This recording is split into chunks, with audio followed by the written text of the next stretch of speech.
दोस्तों, क्या आपने कभी अंजीर बनता देखा है? और अंजीर में कौन सा जानवर का मीट मिलाया जाता है जो खाने में बहुत स्वादिष्ट लगता है और किस जगह बनता है? तो चलिए शुरू करते हैं। सबसे पहले आता है फार्मिंग। इस प्रोसेस में अंजीर यानी अंजीर के पेड़ में से अंजीर को तोड़ लिया जाता है। इसे सबसे मीठा फल भी कहा जाता है। अंजीर के पेड़ की एक और खासियत होती है कि जब यह फल देना शुरू करता है तो उसके बाद वो करीब अगले 50 सालों तक फल देता रहता है। और ये जो फल होता है यह गर्मियों के मौसम में पूरी तरीके से पक जाता है और ये ग्रीन से येलो कलर का हो जाता है, जिसके बाद किसान द्वारा इसे तोड़ लिया जाता है। और तोड़ने के बाद इन फलों को साफ पानी में डालकर कुछ देर के लिए रखा जाता है। पानी में डालने से पहले इन्हें चेक भी किया जाता है, कहीं इनमें कीड़े तो नहीं है। आमतौर पर इन फल में ज्यादा कीड़े नहीं लगते और इन्हें पानी में रखने के 2 कारण होते हैं।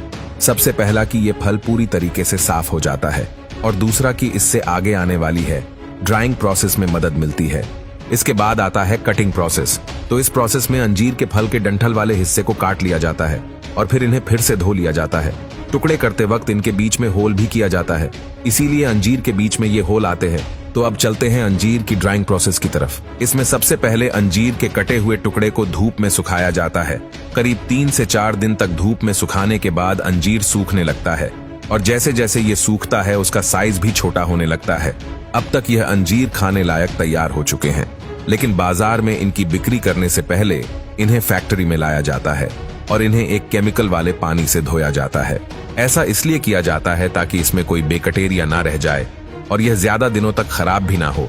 इसी के साथ इन केमिकल की वजह से इनकी जो चमकान होती है वो भी बनी रहती है। और इसे इन केमिकल वाले पानी से धोने के बाद एक बार फिर से नॉर्मल पानी से धोने के लिए भेजा जाता है ताकि इसमें जो केमिकल होता है वो निकल जाए। और फिर आता है आखिरी प्रोसेस, जिसमें इन्हें एक और बार फिर से ड्राई किया जाता है, क्योंकि केमिकल वाले पानी और नॉर्मल पानी से धोने की वजह से या फिर से गिले हो चुके होते हैं, इसलिए इन्हें गर्म हवा से ड्राई किया जाता है।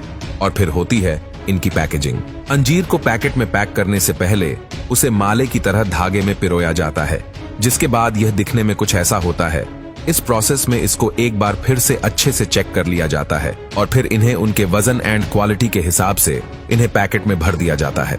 आमतौर पर पैकिंग के लिए प्लास्टिक के पैकेट का इस्तेमाल किया जाता है और फिर इन्हें मार्केट में सप्लायर के पास बेचने के लिए भेज दिया जाता है। वैसे तो उनके अंजीर मेकिंग प्रोसेस में ज्यादा डिफरेंस नहीं होता है, लेकिन फिर भी कुछ चीजें हैं जो अलग है, जैसे कि ये लोग अंजीर को कट नहीं करते बल्कि उस जगह पर प्रेस किया जाता है। इस प्रोसेस के लिए पहले तो अंजीर को करीब 7-8 घंटे तक सुखाया जाता है और फिर उसके बाद उन्हें कुछ इस तरीके से बर्तन के जरिए प्रेस किया जाता है, यानी कि इसमें एक अंजीर की रिंग पूरा का पूरा अंजीर ही होता है। इसमें कटिंग नहीं करते और इसे पूरी तरीके से बस धूप में सुखाया जाता है, यानी कि ये पूरा प्रोसेस सन ड्राई होता है और उसी के साथ इसमें किसी भी प्रकार के केमिकल्स का इस्तेमाल नहीं किया जाता है।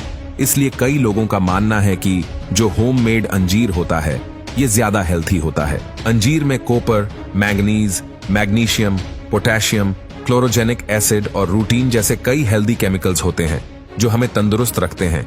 तो दोस्तों, कैसा लगा अंजीर बनाने का पूरा प्रोसेस? हमें कमेंट करके जरूर बताना।